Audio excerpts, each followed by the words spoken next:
Good morning, good afternoon, good evening, depending on where you're listening to this. Why you're listening to this is to hear us recap Salt Lake City. We are headed to Palm Springs in Palm Springs. Okay, I will say, place is beautiful, very generous of Bronwyn and her husband to fly everyone private, take them to their like amazing property. However, we have done Palm Springs with these women. So I'm like, we got to mix up the locations. Come on. Like we don't have a felon anymore. The world is their oyster. Let's go big. Yeah. Even let's go to Napa. Like there's other locations closer, but I digress.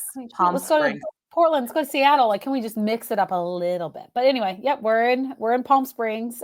This time we are not at the Trixie Motel, even though I did love the Trixie Motel.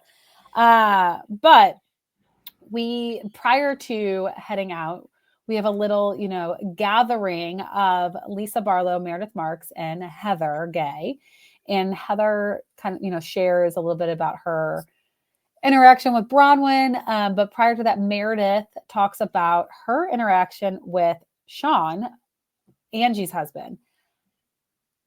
I think Angie's husband's going to have a tough time with this one. There's kind of a universal rule within Housewives that you don't bring up or mention the kids like without the parent or like prompting it. I think if Brooks was there when something happened, then you might talk about it. But Brooks really hasn't been part of the show for quite some time. So it was kind of weird that he brought him up, and also weird that he basically said that Meredith uses Brooks as like a shield for the things that she said. Yeah, no, it was yucky. I just think this is a moment where you're just the bigger person.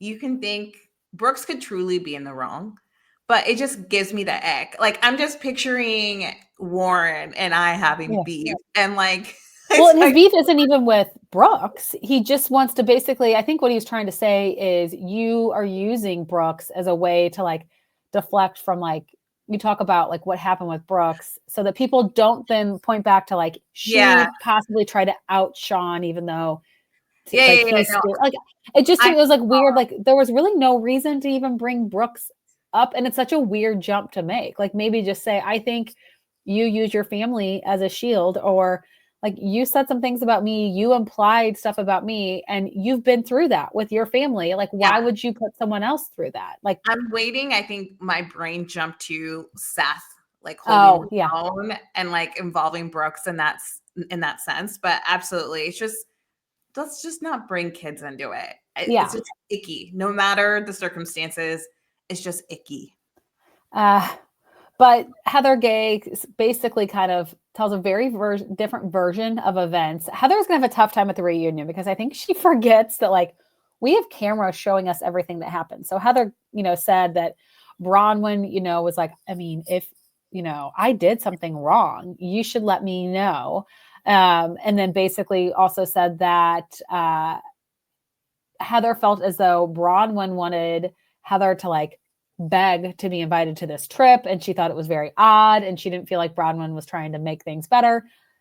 I mean, look, kind of from my view from watching this from the previous episode is the only thing Heather could say is I was so distracted by the dog poop everywhere that I had a hard time even having a conversation. And honestly, I've been like, fair. I mean, dog poop, that's pretty gross, and that would be distracting. So that would be enough. 100% couldn't agree more. But I didn't like what Heather's saying isn't how I saw it happen. And this will come up again because it feels like Lisa, which is so shocking that Lisa's like having this strong allegiance to Heather Gay, who for so many seasons, the two of them were always at odds. It's weird. And I think like what Angie K has said, where it's giving just so badly wanting to be liked. Yeah. It doesn't come across to me like Mary and Angie K's friendship, I guess, like where it seems like genuine on both sides. To me, it's strategic on Lisa's side and genuine on Heather's side. Heather always wanted Lisa's friendship. Yes. Heather's always wanted to be in with the cool girls, the popular girls. Lisa right now has Meredith, but Meredith is like, I'm really just floating around this season. I'm not engaging at all. So good luck getting me to do anything other than go on a trip. And then, so she's not good with Whitney. She isn't good with Angie. So I think, I think for Lisa, like to your point, it's like, oh, I gotta have somebody. Heather's always wanted me. I'll just do this. And so it's just gonna be an interesting the way it all plays out. I also really struggle because as the episode went on, it's like, oh, Lisa, like I love you, but I can't like first of all, I don't have blind, like I'm not like this isn't like my Emily. This isn't like the grand dame for you. We love Lisa Barlow, but we see her faults, we see her delulu. And I think a lot of her, not even delulu, just like really unreasonable shit stirring comes to play. But I also can't get over the fact that she doesn't like the food in Italy. Now, I've never been to Italy. It is on my bucket list. I've never heard someone say, don't go to Italy. The food's terrible. I've heard people tell me that about France. Like the food isn't amazing, but you also hear other people say it's like surrounded by Michelin stars. Like France is somewhere where I do hear mixed reviews on the food. Italy, I've never heard bad about the food. I've been to both places. Food's amazing in both areas. The thing that she said though was like, because it's too fresh, it's not processed or Americanized enough for you. Like you want your canned Alfredo, which is an American thing in general, versus like watching this woman making fresh pasta in the window and then you like literally eating it. Like I'm sorry, Lisa, that is insanity. Like, are you okay? Well, it just sounds like, I don't know if she thought by saying she doesn't like the food in Italy, it made her sound like elitist, but it made her sound so uncultured. It's too fresh. Like, because it's not a McDonald's cheeseburger, it's not Wendy's, which like, girl, I love a fountain soda and I love me some fast food. I am not going to like knock that. But if I could go to Italy and have Italian meals or have fast food in the US, 100% I am picking fresh Italian food. It was just even like Meredith was like, okay, I cannot. We need her to squash that beef with it Italy. Needs to be her and Italy. You know what they should do? Andrea comes up as a representative of Italy. And yes. And he has to be like, Elisa, you cannot, insult our food, That would be.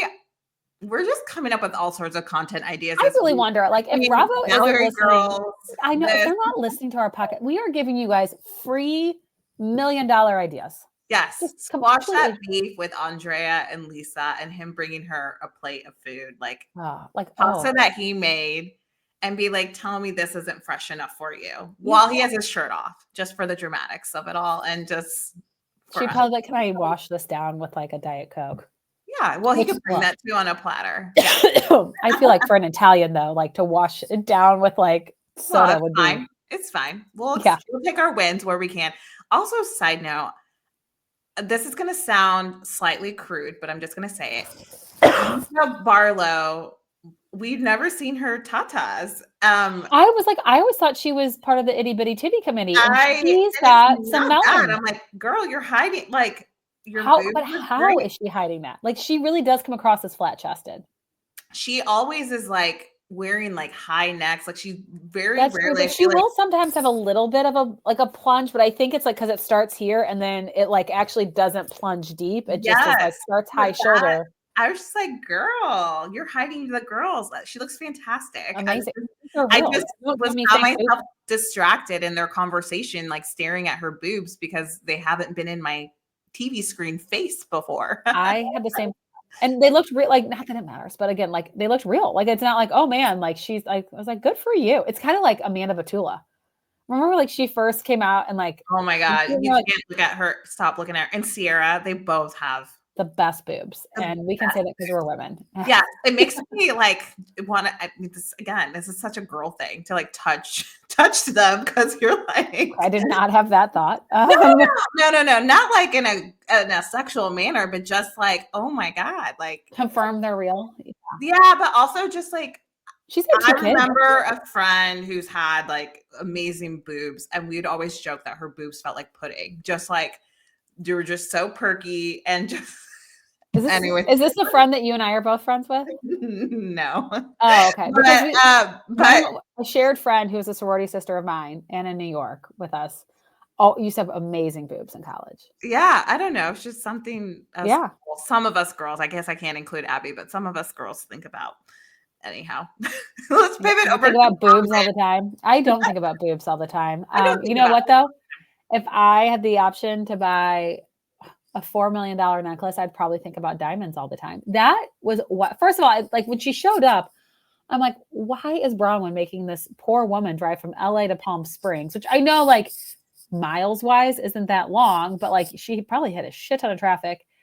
And then I'm like, oh, well, if she sells this, I don't know what her commission is, but even like 1% on 5.4 million is a pretty nice, like $54 million or $54,000. Like that's worth a drive to Palm Yeah, Springs. she's rich. And of course, like I want to follow up. I feel like I may need to slide into her DMs, but I want to be like, did you buy it? Like, are we gonna I see know. I purchase hope, or not? I'm sure we will. I I mean, mean, I would imagine if you're having someone drive that far and you're filming it on camera, you'd want to well, buy it. and they trust you enough that they're letting you keep it for a little bit to wear it and figure out which ones you want.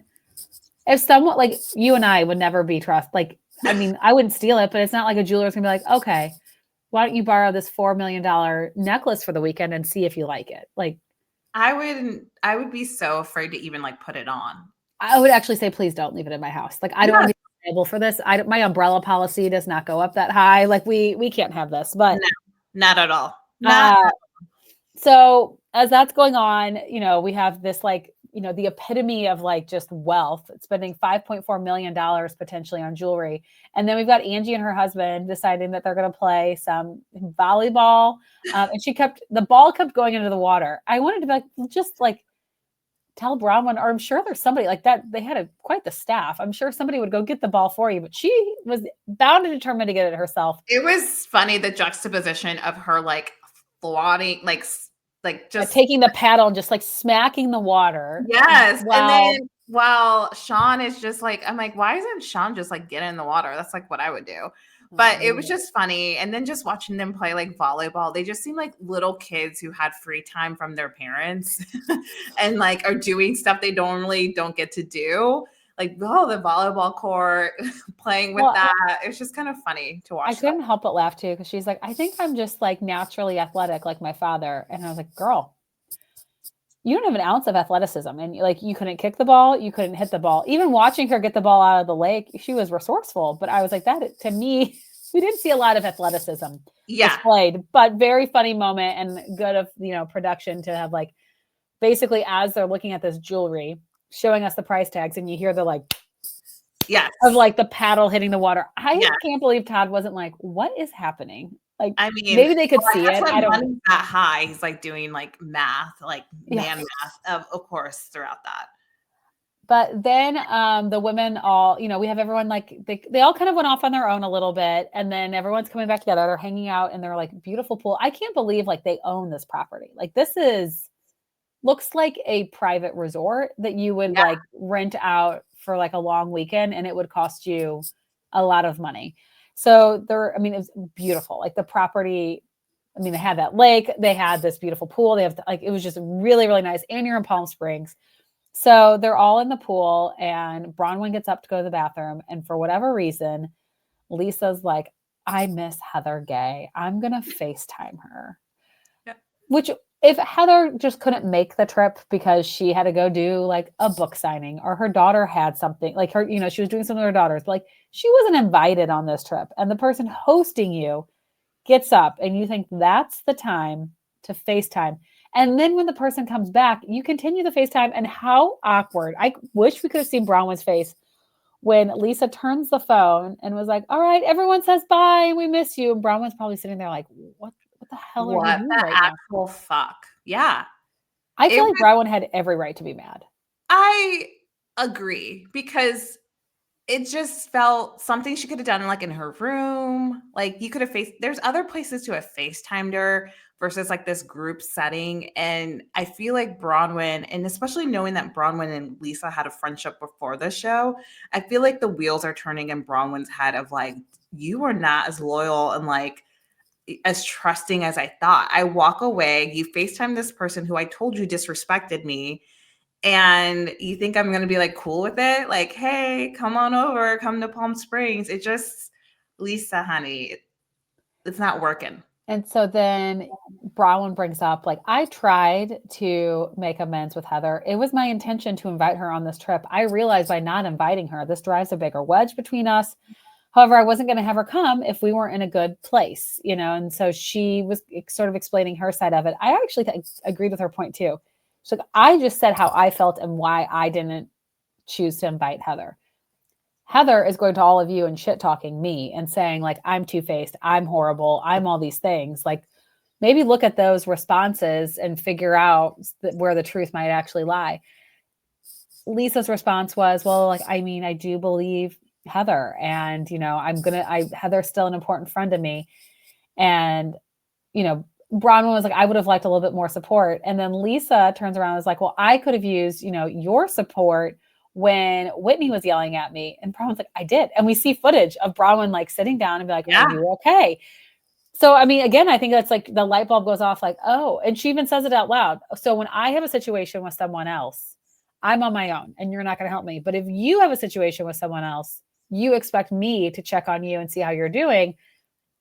I think, you know, I don't think it was like, it didn't need to be quite as dramatic and like her like storming off necessarily, but I get being really pissed and also being like, I just need to remove myself before I make it a big deal. Todd's response to it, I was like, you know, I get it.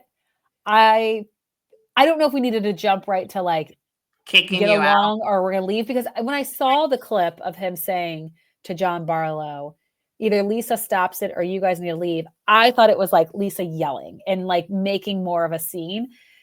And this to me, I was like, this was a disagreement, but I don't think this was like kick out offense. But good for Todd. Like, I'm not putting up with this bullshit. Todd is standing by his woman. He's like, I worked too hard. I've got like, you know, $5 million jewelry we're looking at. I don't need this. Like, don't tarnish, put a rain on her parade. You're either going to be respectful in this household or you're out. So I think it's, I mean, not that I'm attracted to Todd, but it's kind of hot to see your man like stick up for you in that way.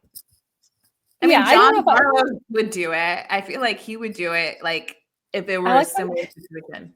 John is so like even keeled too. Like, he's just sitting there, I'm assuming having some sort of canned drink or a beer. And we didn't really see totally what it was, but he's just sitting there. And then Todd comes up and was like, I've had enough of this. And John's just like, what is going on? I just sat down.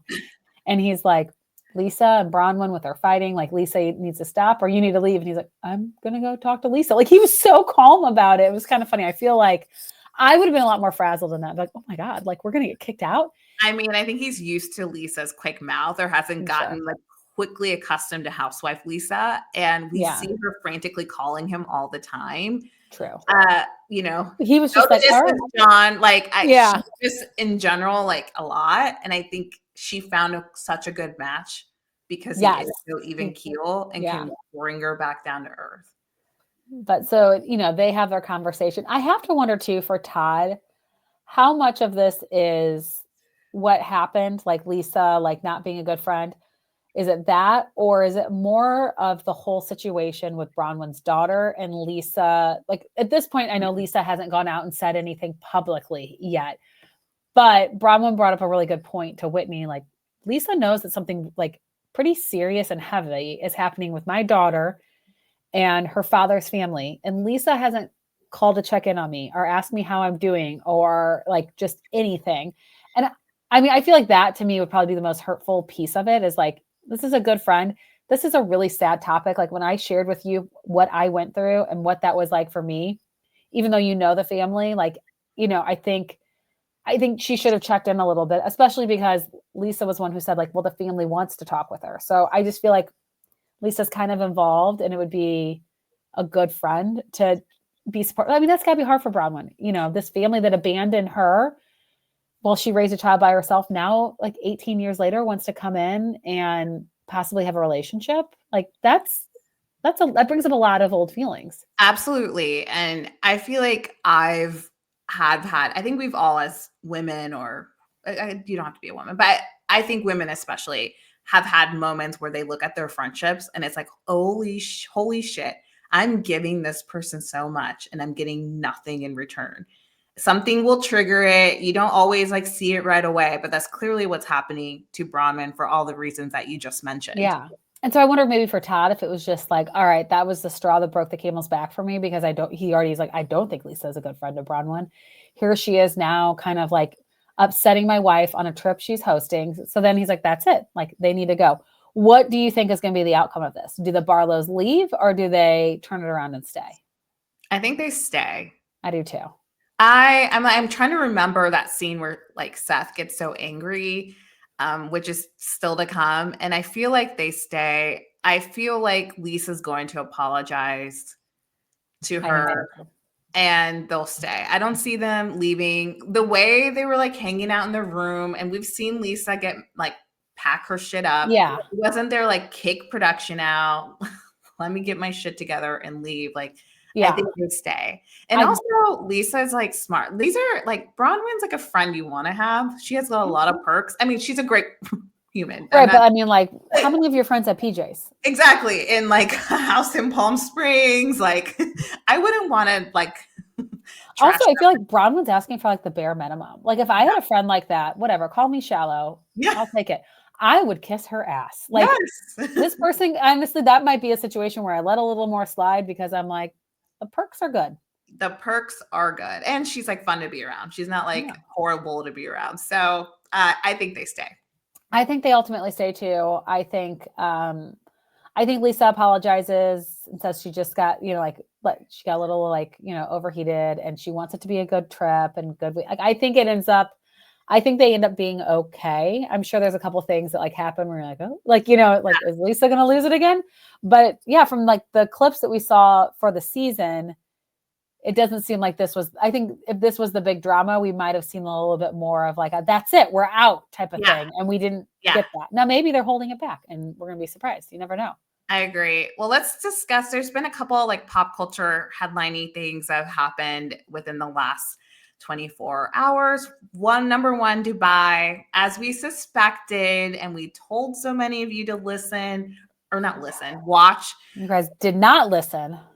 No, I understand for some of the people, it just didn't grab their interest. But I loved it. It was so good. It was actually really great. And when you're watching Roni flop, like season 2 of Dubai, like gave a lot and was so entertaining. I'm mainly sad that Chanel Ayan is not going to be on our screens. We're going to get her on Traders, but I'm sad about Chanel Ayan. I loved watching her in Stanberry. I just feel like there's so much like those two in particularly, like the talent there and the casting, it just bums me out. Same. I'm sad. I get it was very expensive to produce, that the women being in Dubai, it was hard to bring them in for Watch What Happens Live and the reunion. Like I get it was very expensive. There is like a lot of speculation. Does this mean Caroline moves back to London? I don't think so. I mean, she seems pretty rooted in Dubai. I believe her ex-husband is still in Dubai. I mean, that's ultimately why they moved, was for him. I think if the price is right, she'll do anything. And also I could just see her being like just in London while filming and then back to Dubai. Like that wouldn't shock me. Her parents are there. She clearly knows enough people. Yeah. So that doesn't shock me. However, with the announcement of London, I would have imagined that they would have casted that already. But maybe she was already casted. That's possible too. She's either been already casted and they're like, don't worry, you're still going to get me. Yeah. We'll maybe be able to see Ayan in those like a different type of capacity, but I don't know. It would make sense for that to happen. I mean, Lady London in a way, like we've said before, was Housewives of London in a way.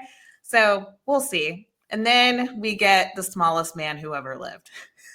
So JT from Southern Charm, writing was on the wall that this was going to be most likely a rough season for him. We see a clip of him saying he has feelings for Vanita, asking if like they're both on the same, like he said something like, I find you very attractive. Are we on the same page? And she seemingly implies yes. His girlfriend then took to Instagram to say like, imagine being in a fake love triangle. We posted on our stories. Basically, it's like, this is all a fake storyline. It seemed as if she was kind of like mad at him. Then like a week later, he has a post with her basically saying like, it's complicated, but we're good. I love this girl, which we're all like, what the hell is that? Meanwhile, Vanita's been very quiet. She's like, I am not addressing this. Yeah. Remove me from this narrative. And she's also unfollowed him. Yeah. Good for her. You guys know that we're Team Vanita here. So then I think he probably saw a little bit of the backlash and knew that at the reunion, like Andy's not going to be like, oh, hey, like you tried to manufacture a fake storyline and got called out for it. Like we're not like just not going to bring that up. Or production's asking him. Yeah. And you know, like Serious. Austin and Shep would have jumped all over it. So instead of like manning up and just being like, yeah, I like made a mistake, or like I'm gonna ride this out. You know, like other people have tried to, you know, manufacture storylines. Like I'm not the first to do it. I'm maybe one of the first to get called out on it a little bit more. But instead, yeah, the smallest man who's ever lived, literally and figuratively, decides he's just going to quit. And he posts that he is resigning. He's not going to finish his interviews. He will not be attending the reunion. A lot of you are asking, will this like impact him financially? 100%. So their contracts are set up. He can't not get paid for the work he did, like for what he filmed. But you get paid by the footage and the episodes you're on that actually airs. So he's not paid just to film the role he's in. He gets paid per episode. So if he's not in some of the episodes because he didn't do the, you know, interviews, like they might cut him out of those, that would impact him financially. And the biggest part of their contract is the reunions. So those are a separate contract. And we've heard that they, you know, intentionally make that like he might be getting paid, I'm just going to throw out like $150,000 for the season, but he could have been paid like $300,000 for the reunion because that's like, they need people to go to like example numbers. We don't have right. We don't know for sure. I mean, also I could be like way off. It could be that he's getting like, you know, yeah, but still there's a reason why people show up to the reunion and do it. And I believe in that reunion contract, if it's like a 3-parter or something, you're paid like accordingly for that. Yes, you're paid by part. And if you do not show up, like you do not, like you don't get, like you're not eligible, like even if footage of you is shown as they like do a flashback, like you are paid nothing for the reunion if you don't show up. This was really like the LVP clause, you know, that like once she didn't go to the reunion and quit the season, they're like, we can't make it that easy for people to do it. So they, you know, incentivize them to show up, and he is quitting and will not be doing the reunion. I think he's just a big wimp and has no balls to also like how intimidating is Austin? I don't think I would go head to head with Austin right now. Like I wouldn't be that scared. I like him, but like if I needed to, and I felt think like the worst thing he did, like, listen, I'm not a Tom Sandoval, like I'm just comparing. Sandoval showed up. Yeah. Yes, he showed up. Like literally all of America hated him, still have this visceral reaction to him, but he showed up. What I'm trying to get at, I don't think JT did anything as bad as Sandoval. Yes, he made up this storyline. That is super shitty. I'm not saying it's not shitty, but like to quit, like that's the part. I'm like, I mean, we've had people make up storyline. I think we're all like, it's not like we're naive enough to think this doesn't happen. He got called out on it. I actually would have like been interested to see how he responded to it, how the cast responded to it. I mean, if I were JT, yeah, I'd be a little nervous, but I would be using all of my time between now and when the reunion takes place to find times when I know other people have manufactured shit and be like, all right, I got caught, but Shep doesn't even live in Charleston. Like he pops in when he's filming and we all know it. Or like, there's things that like he could have called out. Like, you know, there's several other Shep's, you know, possible romance with a fan is a little sus. Like, I think there's things that like he could have dug around and found some shit if he really wanted to. Yes. But he's a pussy. Play the game. And he's not smart enough to play the game. And he's going to lose money in return, which is crazy. Do you think they edit him out? Not completely. I mean, he's already in the trailer. So like parts of it, I mean, they're going to have to actually show the conversation with him and Vanita, because now this is like really interesting. And we all want to know, like, how did this come to be?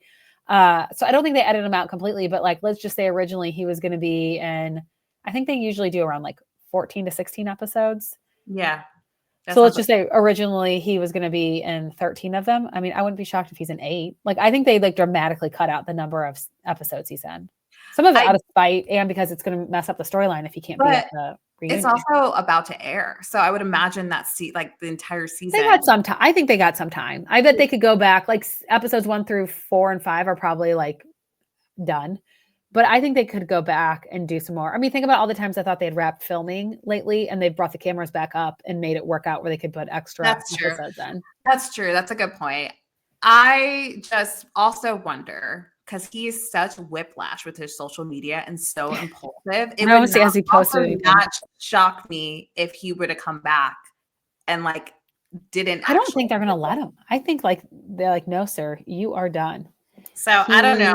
But I think anything for dollars and views, like I feel like could let him. It just like wouldn't shock me. He said, I'll leave it at that for now while I work on next steps to recover both physically and mentally from what has been an extremely challenging and exhausting year. Sir, physically and mentally, I mean, you have lost a significant amount of weight. If that's what you're. Someone has mentioned, I think he is type 1 diabetes. He is. So like he is probably on a, yes. So he, and I think he's been pretty open with, actually, like here's one of, I think of him showing.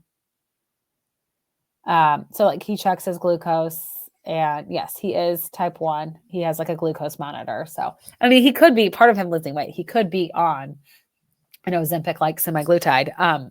He would be the audience that is medically like would be dependent on it. And so that could be what's causing him to lose some weight too. But who knows? We shall. All right. One more story though. A former housewife, Kim Zolciak-Biermann's daughter, following in her mom's footsteps and mini wig. Like this is like, like this is why I sometimes have concern for Gia, Teresa's daughter, because it's like these young, impressionable women are watching their moms make money by being like dramatic, making stupid decisions and like kind of letting their life fall apart. But like, hey, it's good TV. But so the short story. So we have like a highlight saved. I stumbled across my algorithm on TikTok was working really well and served me up this video. This woman, Callie, who is I don't want to say a nobody, but like a normie person who happened to cross paths. Her boyfriend cheated on her, but on top of that, she found out he was having an inappropriate relationship with Brielle. She doesn't ever say Brielle's name directly, but between the hashtag RHOA, she's liking comments of people saying Brielle, and also did like a TikTok with Tardy for the Party. So clearly it's Brielle. But what she said their friendship was like really inappropriate. He cash apped her $300 so that she could take her mom, like buy her and her mom some drinks. He's like picking her up, like running errands for her, picking her up at the airport. Like it's mini Papa. And on top of the cheating, she's like, I'm enough. This is like really bad. And she has allegedly told, not even allegedly, she says it on her TikTok. She told Brielle's fiance. So what is he going to do with that information? I don't know. But it does, I'm with you. It does make me sad. It's like the apple doesn't fall far from the tree. She's like, it just gives mini scammer, grifter, like, not good. You act like you have access, like it's like a Anna Delvey, but not that extreme. But you know what I mean? Like you've been exposed and around this crowd and you show that you have some relevance and you're holding on to it. You're grasping for straws and now you're asking people to like buy you and your mom drinks. Like that's what?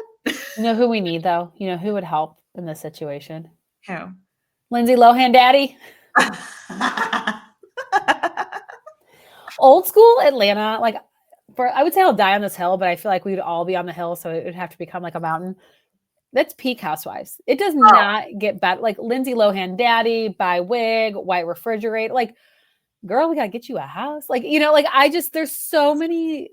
The first season, like they're like an SNL skit in a way. You're like, what is this show? It makes me want to go rewatch it now that you're talking about it. But that is like, I don't often go back and rewatch Housewives seasons, but early Atlanta I'll do, and I'll dabble in Roni as well. Early Roni is what, honestly, even early OC like doesn't do it for me the way. I kind of feel like if they're like, all right, ma'am, like to me, like we're going to have to place you in hospice after I say goodbye to my family. And it's like, what am I like? I still got time to kill. Literally. I'm like, just fire up some old school at Atlanta. Like, let that be what sends me off. It was so good.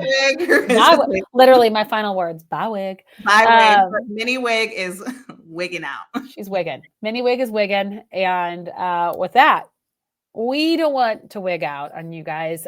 Please, please, please, if you have not done so already, subscribe, hit 5 stars, and leave us a written review. Do you have an update? What are we at? Have we made any progress towards the 1,500? We are at 1150. So Okay, so yeah, I'd say we've gained so. more. 1,500 might have been a little bit of aggressive target, but That's hey, fine. shoot for the moon and you might reach the stars. And that's what we're doing. So if you haven't done so already, please leave us a review. It means so much to us. And with that, make it a great day or don't. The choice is yours.